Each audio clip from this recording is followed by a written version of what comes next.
இதயம் wishes you a very happy new year.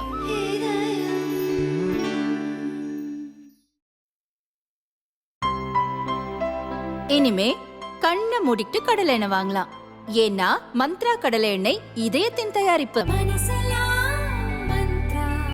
தினமலர்களுக்கு வணக்கம். அரசியல் வியூக அமைப்பாளர் திரு ரவீந்திர துரைசாமி நம்மோடு இணைந்திருக்கிறாங்க. வணக்கம் சார். வணக்கம் கோபாலகிருஷ்ணன் சார். தேர்தல் நெருங்குது, எங்கிட்ட ஸ்ட்ராங்கான கூட்டணியில் நாங்கள் இருக்கிறோம், இந்த கூட்டணியில் மாற்றம் இல்லை அப்படின்னு திமுகவும் சொல்லிச்சு. இப்போ பாமகவும் திமுகவும் நெருங்குதா சார்? ஏதாவது புள்ளியில் பாமகவும் திமுகவும் நெருங்குதுன்னு சொன்னால் பாமகவோட ஸ்ட்ராட்டஜியை தான் அதில் நம்ம பார்க்கணும்.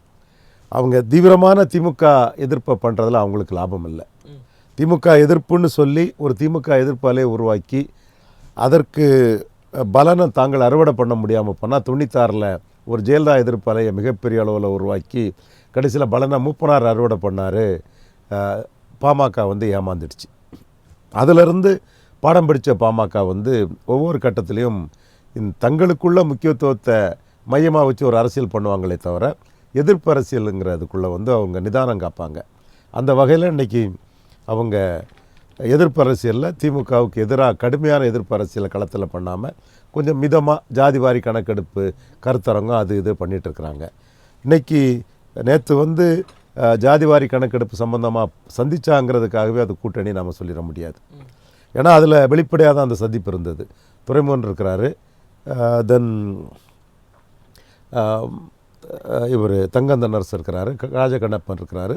ஸோ துறை ரீதியான அந்த ஜாதிவாரி கணக்கெடுப்பீடு 10.5% தொடர்பான ஒரு இதாக தான் பார்க்க முடியும், இனிஷியேட்டிவாக பார்க்கலாம். அதுக்கு முன்னாடி பாஜகவை எதிர்க்கிறதுல திமுகவோட கூட்டணியில் இல்லைனாலும் ஆளுநருடைய செயல்பாடு எதிர்ப்பிலிருந்து பாஜகவை எல்லா புள்ளிகளையும் எதிர்த்துட்டு தானே இருக்கிறாங்க. என்டிஏல தான் இருக்கதா சொல்கிறாங்க. என்டிஏல போய் சந்திக்கிறாங்க. பாராளுமன்ற கட்டட திறப்புலாவுக்கு அன்புமணி இருக்கிறாரு, போய் பேசுகிறாரு. என்டிஏல இருக்கதா தானே சொல்கிறாங்க. என்டிஏல தானே இருந்தாங்க, இருக்கதா தானே சொல்கிறாங்க. ஆமாம், ஒரு இஷ்யூ பேஸ்டாக ஒன்று சொல்கிறதுனால அதை சொல்ல முடியாது. நிர்மலாவை கடுமையாக எதிர்க்கிறாங்க மழை பிரச்சனையில். அந்த இடத்துல திருமாவளவனுக்கு ஸ்டாண்டு தான் ஸ்டாலினுக்கு ஸ்டாண்டாட்டு கோகரண்டாக ஒரு நேச்சுரலாக கெமிஸ்ட்ரி உள்ள ஸ்டாண்டாக இருக்குது. திமுக அணி கெமிஸ்ட்ரி உள்ள அடி. திருமாவளவன் தெளிவாக அந்த இடத்துக்குள்ளே ஸ்டாலின் கூட நிற்கிறாரு. ஸோ அவங்களுக்குள்ள அந்த கெமிஸ்ட்ரி ஆர்கே நகரில் டெபாசிட் இழந்து அதற்கு பிறகு தொடர் வெற்றியில் இருக்கிறாங்க.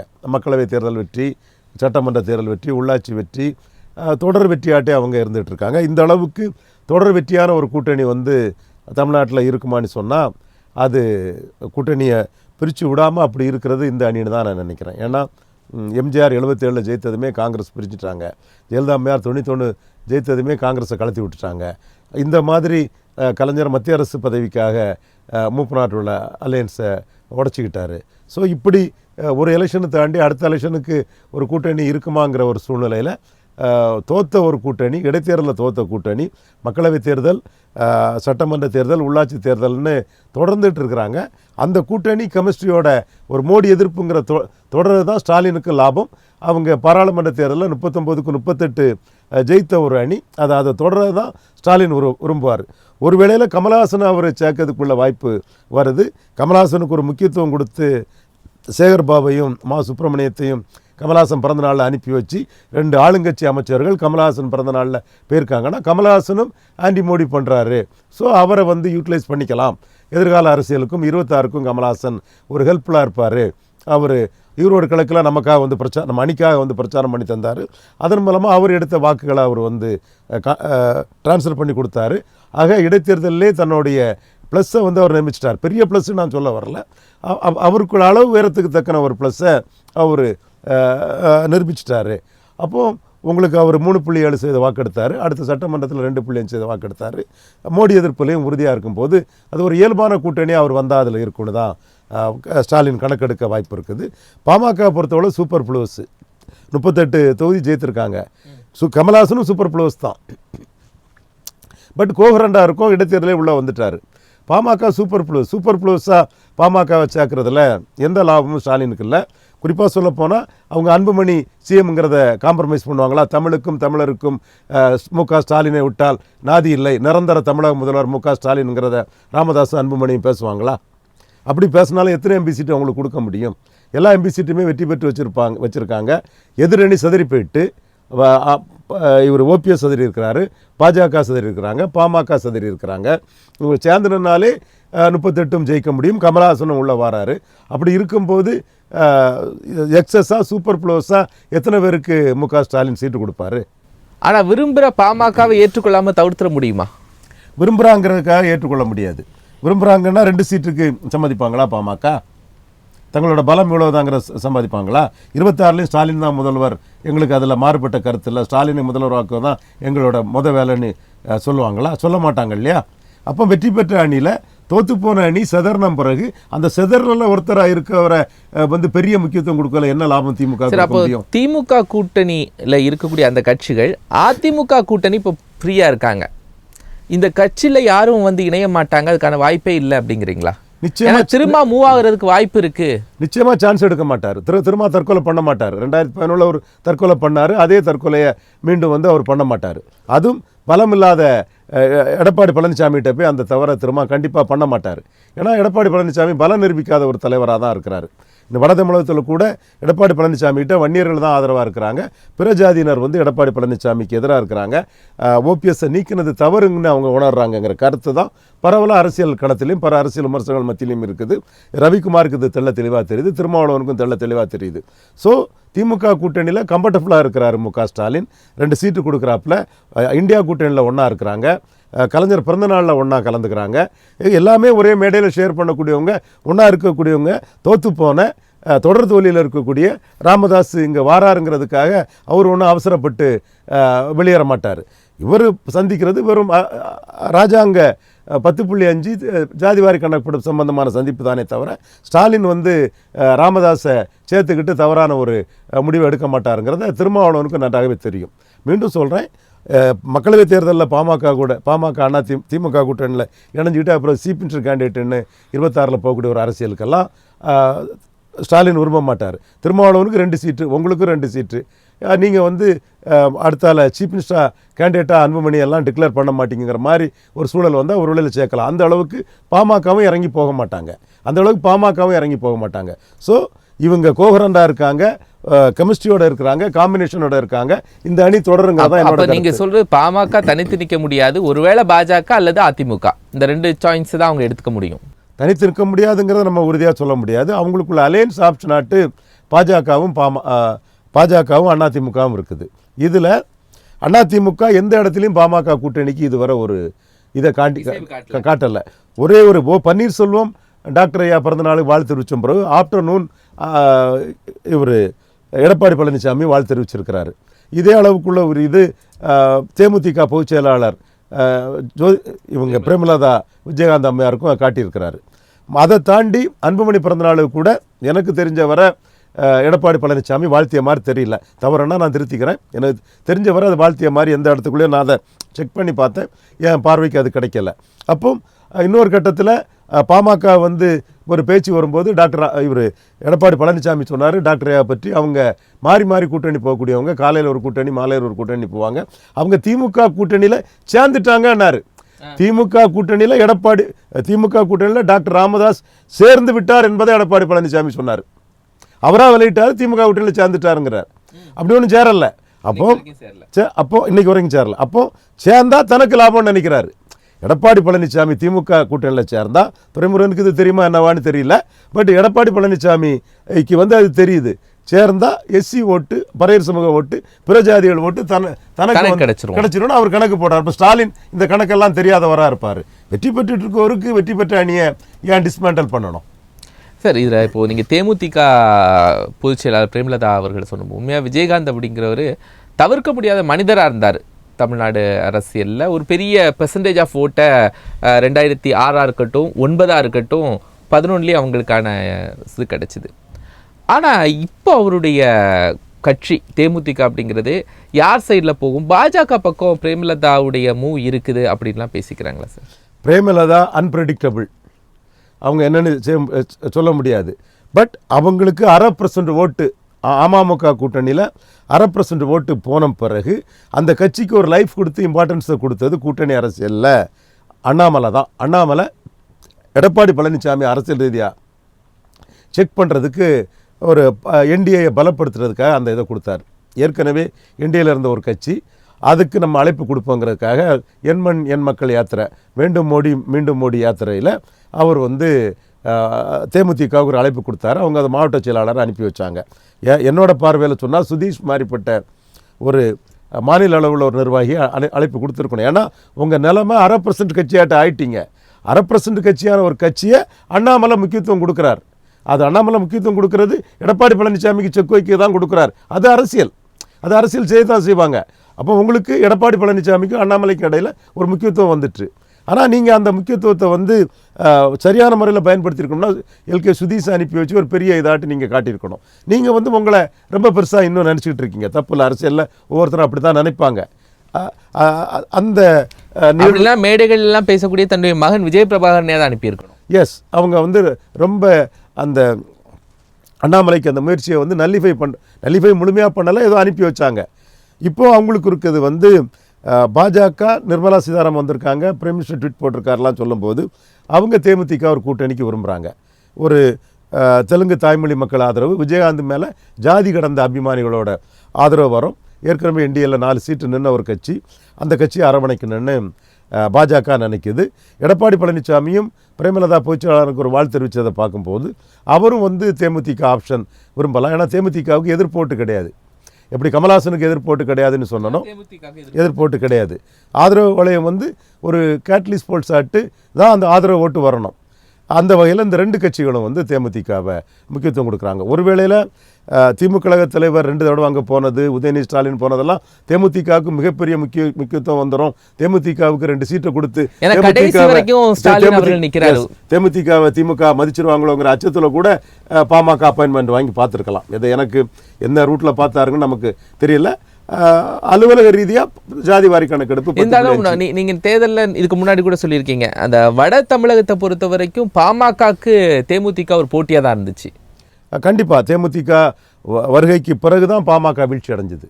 விஜயகாந்த் 2009 அரசியல் களம் வந்தபோது தான் திமுக தலைவர் மு கருணாநிதி அவர்கள், கலைஞர் கருணாநிதி அவர்கள் அதிமுகவும் தேமுதிகவும் கூட்டணி சேர்ந்தால் 40 சீட்டும் வாஷ் அவுட் ஆயிருங்கிறதுனால பாமகவை இவர் தான் அதிமுக கூட்டணிக்கு அனுப்பி வச்சார், தள்ளி விட்டார்.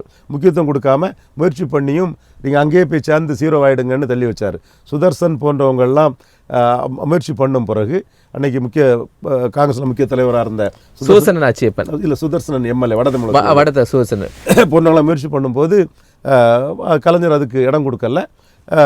இவங்க விஜயகாந்துங்கிற அந்த ஃபோர்ஸு தான் பாமக வந்து 0 ஆக்குது காரணம். அந்த எலெக்ஷனில் பாமக 0 ஆயிடுச்சு. அதுக்கு பிறகு விஜயகாந்துங்கிற ஃபோர்ஸு தான் பாமகவுக்கு உள்ள அந்த இம்பார்ட்டன்ஸை காலி பண்ணி. பாமக டவுன்ஃபால்க்கு தேமுதிக உதயம் ஒரு பெரிய காரணமாக இருந்துச்சு. கண்டிப்பாக தேமுதிக உதயம் தான் அது காரணம். தேமுதிக வந்து இன்னைக்கு நாம் எல்லாம் திமுக அதிமுகவுக்கு மாற்றா வந்துங்கிற ஒரு பெரும் புள்ளியை சொல்கிறோம். காரணம் 2006ஆம் ஆண்டு விஜயகாந்த் அதை தான் பேசினார் கடைசியில். ஆனால் என்டர் பண்ண இடம் வந்து முருகதாஸ் கல்யாணத்தில் கள்ளக்குறிச்சியில் பேசிக்கிட்டு பாமகவை எதிர்த்து தான் என்டர் பண்ணார். ராஜ்சபா வாங்கி அன்புமணி அமைச்சரானதை தான் விமர்சனம் பண்ணார். பாபா படப்புட்டியை தூக்கிட்டு போனதை பட்ட பகலில் தூக்கிட்டு போயிருக்கணுங்கிறத கொஞ்சம் கடுமையான வார்த்தைகளில் விமர்சித்தார். வார்த்தைகளை சொல்ல விரும்பலை.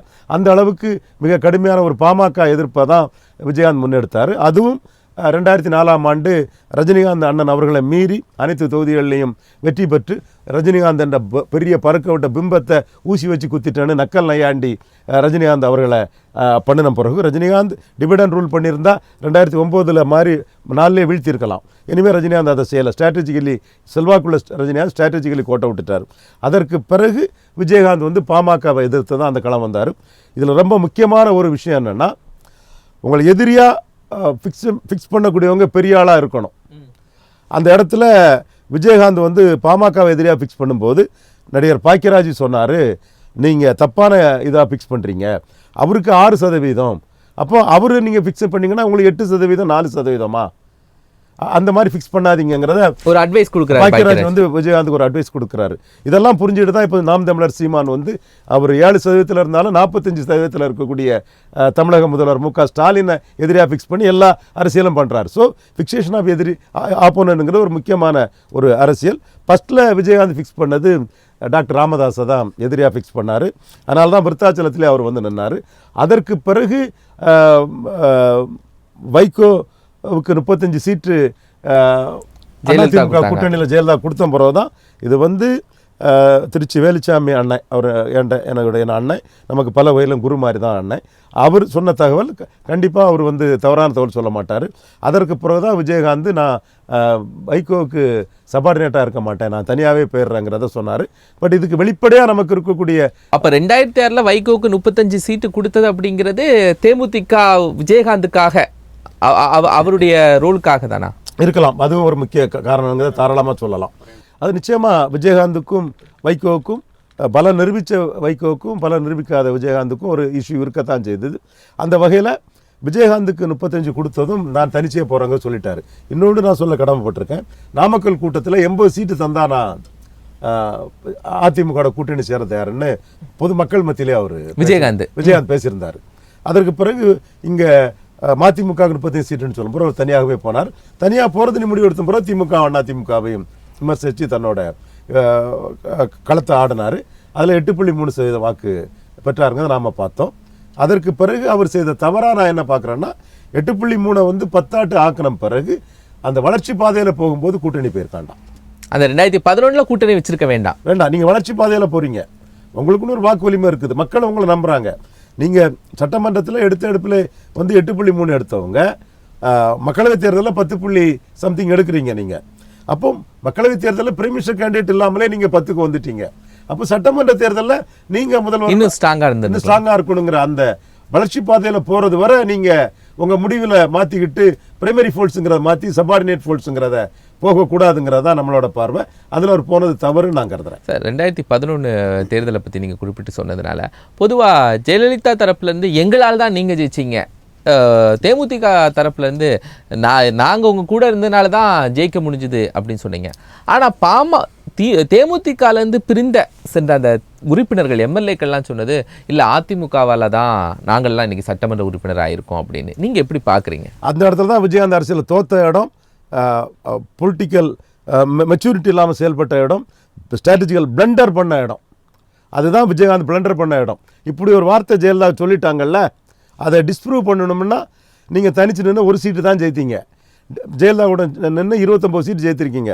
இதை டிஸ்ப்ரூவ் பண்ணணும்னா கலைஞர் கூட சேர்ந்து 59 கலைஞர் கொடுக்குறேன்னு சொன்ன இடத்துல திமுக காங்கிரஸில் சேர்ந்து நின்று 59 ஒரு 40 ஜெயித்திருப்பீங்கன்னா ஜெயலலிதா அரசியல் ரொம்ப மிகவும் மோசமான சூழ்நிலை போயிருக்கும். ஜெயலலிதா வந்து தோல்வியை தள்ளியிருப்பாங்க. 2016 சொல்கிறீங்க? எஸ், 2016 59 சீட்டு கொடுக்குறேன்னாரு. எஸ், நீங்கள் அதை அங்கே நின்னாதான் அதை நீங்கள் டிஸ்ப்ரூவ் பண்ண முடியும்.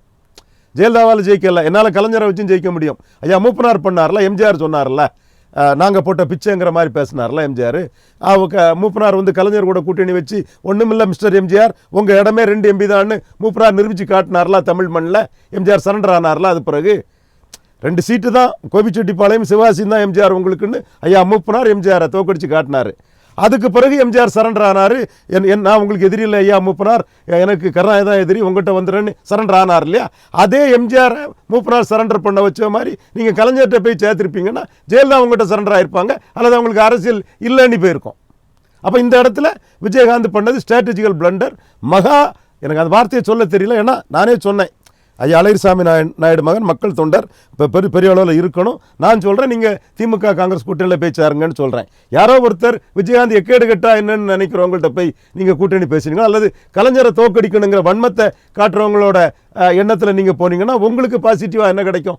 2016 அவர் மனசுக்குள்ள நினைச்சிருந்தாரா திமுக கூட்டணிக்குள்ள போகலான்னு? ஏன்னா மக்கள் நல கூட்டணி பயங்கரமா ப்ரெஷர் பண்றாங்க, வைகோ, கம்யூனிஸ்ட் கட்சிகள், இன்னைக்கு கூட்டணியில் இருக்கக்கூடிய விசிக எல்லாருமே ப்ரெஷர் பண்ணி நீங்க தான் முதல்வர் அப்படிங்கிற அளவுக்கு கொண்டு போனாங்க. அந்த ஆப்ஷன் அவர் எப்படி நிராகரிச்சிருக்காங்க? நான் போய் முதல்வர்னு சொன்னா கூட எனக்கு 4 சீட்டு அன்னைக்கு தந்திருப்பார் போல தெரியுதுங்க. முதல்வர்னு சொன்னவங்களுக்கு தகுதி என்னங்க? இவர் முதல்வர்னு சொன்னவங்களுக்கு தகுதி என்ன? துணை முதல்வர்னு கலைஞர் சொல்லுவாரு, அவருக்கு தகுதி 40 சீட்டுக்கு தகுதியானவர். திமுகவும் காங்கிரஸும் சேர்ந்தா, காங்கிரஸ் அவர் கூட தான் இருக்குது. அப்போ 30 சீட்டுக்கு 30% வாக்குகள் மேல தகுதியா உள்ள ஒருத்தர் 59 சீட்டு தாரான்னு சொல்றது பெருசா? 0.5%, 1% எல்லாம் சேர்ந்து ஒரு 10% தேரக்கூடிய கட்சிகள்லாம் சேர்ந்து நீங்க முதல்வர்னு சொல்றது பெருசா? அந்த சிம்பிள் லாஜிக் வேண்டாமா? இது நாம் தோத்துட்டாரு, மிகப்பெரிய வள்ளல் எல்லா மக்களும் இன்னைக்கு அவர் மேலே அன்பை பார்த்தோம். நானே அவர் பெரிய ஹீரோவா, அவரோட அடினா அடிக்கிறதும் வெட்டுனா வெட்டுறதும் குத்துனா குத்துறதும் உனக்கு ஆள் இருக்கும்போது எனக்கு ஏன்டா ஆள் இருக்கக்கூடான்னு கேட்டதெல்லாம் பலமுறை பாராட்டினவன். ஒரு ஹீரோவை தான் அவர் நம்மளை பார்க்குறோம். மதுரை வீரண்டா மங்கம்மா பேராண்டான்னு பெரிய ஹீரோவாக தான் நின்றவர். பட் இது மிகப்பெரிய ஸ்ட்ராட்டஜிக்கல் பிளண்டர் பண்ணவர். அதுதான் அவர் இறந்த நாள் உள்ள நினைவஞ்சலில் நான் இதை சொல்லலை. இன்னைக்கு 2 நாள் ஆறதுனால எல்லா மக்கள் உணரணுங்கிறதுக்காக தான் சொல்கிறேன். அவர் பண்ணது மிகப்பெரிய அரசியல் அபத்தம். தான் மேலே வரணும் அப்படித்தான் பார்க்கணுமே தவிர அவனை அழிக்கணும் இவனை அழிக்கணும்னு யாரும் அரசியல் பண்ணக்கூடாது. மூப்பனாருக்கு எதிராக மொரார்ஜிக்கு எதிராக நெகட்டிவ் பொலிட்டிக்ஸ் யாரும் பண்ணக்கூடாது. பாசிட்டிவ் பொலிட்டிக்ஸ் தான் பண்ணணும் யாராக இருந்தாலும். அந்த இடத்துல நழுவிட்டாரு. இப்போ பாஜகவுடைய ஸ்கோப் அப்படிங்கிறது தேமுதிக கிட்டத்தட்ட ஆப்ஷனில் இருக்குது. வேற யார் ஆப்ஷனில் இருப்பாங்க சார் தமிழ்நாட்டில்?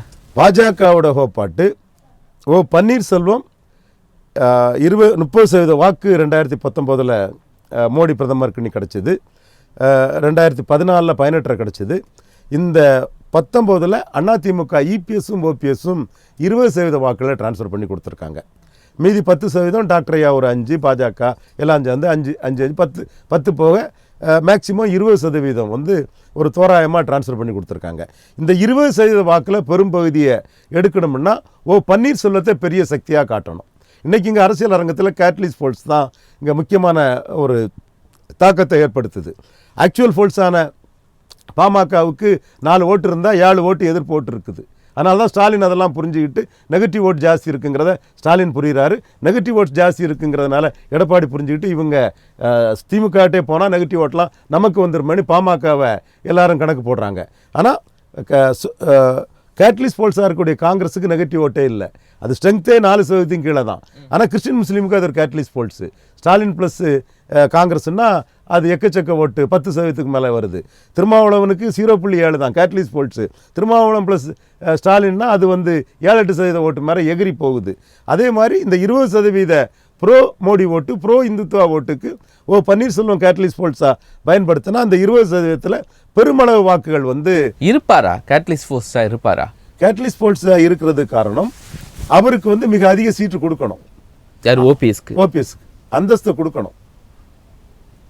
கொடுக்கணும்.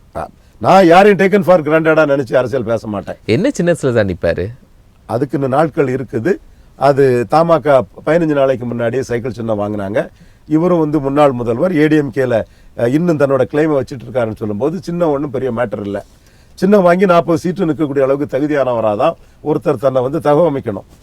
ஏன்னா கேட்டலிஸ்ட் போல்ஸாக மற்றொரு மதிப்பாங்கன்னு மற்றவங்களை நம்பி ஒரு அரசியல் களம் பண்ண முடியாது. Nobody is taken for granted, OPS is not taken for கிராண்டட்ங்கிறத நான் உறுதியாக நான் நம்புகிறேன். பட் நீங்கள் கேட்டது பிஜேபி சென்ட்ரிக்காக கேட்டதுனால பிஜேபி என்ன செய்யணுங்கிறத தான் சொன்னேன். பிஜேபி சென்ட்ரிக்காட்டு ஓபிஎஸ் பெரிய சக்தியாக காட்டு கேட்டலிஸ்ட் போல்ஸ் அந்த 20% வாக்கில் பெரும்பகுதி வாக்கு கிடைச்சாலே தமிழக அரசியல் அது ஒரு பெரிய திருப்பு முனையாட்டு வருங்கிறதா என்னோட கருத்து. OPS one must be alert in பொலிட்டிக்ஸ்ங்கிறதுல 40க்கும் தயாராகி தான் அவர் அரசியல். தினகரன் டீம் ஓபிஎஸ் கூட கம்பைன் பண்ணதுக்கு வாய்ப்பு இருக்கு. தினகரன் டீம்ல முத அண்ணாமலை அவரோட பிறந்த நாளுக்கு வந்து ட்வீட் போட்டு வாழ்த்து தெரிவிச்சிருக்கிறார். ஏன்னா அதை ஏன் ஸ்பெசிஃபிக்காக சொல்கிறேன்னா, சசிகலா குடும்பத்துக்கும் பாஜகவுக்கும் அலையன்ஸ்ன்னு பேர சொல்ல விரும்பல. என்னோட நண்பர்கள் தான் ஒரு 6 வருஷமாக கண்ட கலராக பொய்யா ரீல்களை விட்டுக்கிட்டே இருந்தாங்க. அவ்வளோ ரீலு, எதுவுமே எவிடன்ஸ் கிடையாது, சுத்த ரீலாக விட்டுக்கிட்டு இருப்பாங்க. டேங்கி ஃபுல்லாக ஒரே எவிடன்ஸு கடந்த தினகரன் பிறந்த நாளுக்கு அண்ணாமலை வாழ்த்து தெரிவித்தது மட்டும்தான்.